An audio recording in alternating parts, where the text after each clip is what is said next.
Die Moorschreiberin möchte sie übers Handy einen Jumpsterer angeln. Aber das ist nicht einfach.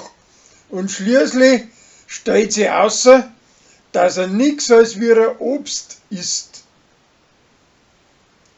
Maja wird von der Leni erwuschen, wie es eine Flaschen Schnaps dachelt, weil es vor einer anderen dazu gezwungen worden ist. Mit der Tina zusammen kann es aber die anderen nachher zurechtweisen. Der Gregor möchte selber Ravioli machen, aber seiner preußischen Gspusi haben's nicht schön gemacht und sie bessert's heimlich nach. Er aber gespannt ist und pflanzt sie recht.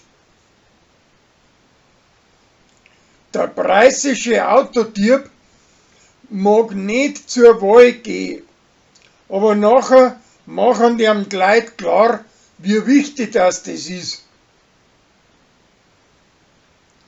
Sophia kommt dahinter, was für ein falscher Hund das der Winkler ist, und verzapft es der Rosi und derer seine Leid. Sie halten aber alle dicht, damit das heimlich einen Beweis gegen ihn sammeln können. Sophia kann nachher dann sich einen Beweis als Video aufnehmen.